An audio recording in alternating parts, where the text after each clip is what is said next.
প্ৰথমটো অসমবাসী বিশেষভাৱে ৰাইজলৈ বিশেষভাৱে আমি গোৰ্খা উন্নয়ন পৰিষদৰ মজিয়া যোগেদি ধন্যবাদ দিব বিচাৰোঁ। বৰ্তমান নেতৃত্বত চৰকাৰখন তথা ডক্টৰ হিমন্ত বিশ্ব শৰ্মা ছাৰৰ নেতৃত্বত চলি থকা অসম চৰকাৰখনে ৰাইজে যেনেধৰণে আঁকোৱালি লৈ আজি আমি 14টা চিটত আজি 11 চিট পাবলৈ আমি সক্ষম হৈছোঁ। তাৰ একমাত্ৰ কাৰণ ৰাইজে আমাক আচলতে আঁকোৱালি লৈছে। সেইকাৰণে পোনপ্ৰথমভাৱে সমস্ত অসমবাসী ৰাইজলৈ বিশেষভাৱে আন্তৰিকতাৰে ধন্যবাদ জনাব বিচাৰোঁ।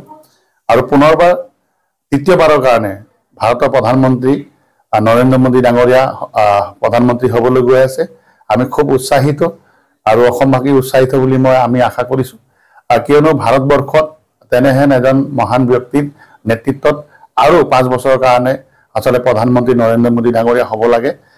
কেলে হ'ব লাগে, আজি ভাৰতত দেখিছে সমস্ত 140 কোটি জনতাই জানে যে সেইজন মহান মনীষীৰ কাৰণে আজি ভাৰতখন ক'ৰ পৰা ক'ৰলৈ আগুৱাই গৈছে। বিশ্বৰ বিভিন্ন ৰাষ্ট্ৰৰ লগত তুলনামূলকভাৱে আজি আমাৰ ভাৰত ৰাষ্ট্ৰখন আগুৱাই গৈ আছে। বিভিন্ন জাতি জনগোষ্ঠীৰ উন্নয়ন হৈছে। বিশেষকৈ সৰুবৰ জনগোষ্ঠী যিখিনি বিগত সময়ছোৱাত আচলতে বিভিন্ন চৰকাৰ আহিল গ'ল, কিন্তু ক্ষুদ্ৰ ক্ষুদ্ৰ জাতি জনগোষ্ঠীৰ যিহত নৈতিক অধিকাৰ বা তেওঁলোকৰ যি মৌলিক অধিকাৰ কাৰণে সংগ্ৰাম কৰি থাকিবলগীয়া হৈছিলে, সেইখিনি সমস্যা সমাধান কৰিবৰ কাৰণে আজি বৰ্তমান নেতৃত্বত থকা মোদী চৰকাৰ তথা ভাৰতীয় জনতা পাৰ্টীৰ চৰকাৰখনে যি ধৰণে কাম কৰি আছে আৰু এই কামকে সন্মান জনাই ৰাইজে আচলতে আদৰেৰে ভাৰতীয় জনতা পাৰ্টী চৰকাৰখন পুনৰবাৰ হ'ব লাগে বুলি অসমতো এবাৰ আমি বিজেপি তথা আমি এলায়েন্স টিমে আমি 11টা আসন লাভ কৰিবলৈ সক্ষম হৈছোঁ। আৰু অনাগত দিনবোৰ ৰাইজৰ এনেধৰণৰ মৰম পাম বুলি আমি ভাৰতীয় জনতা পাৰ্টীৰ মঞ্চৰ পৰা আমি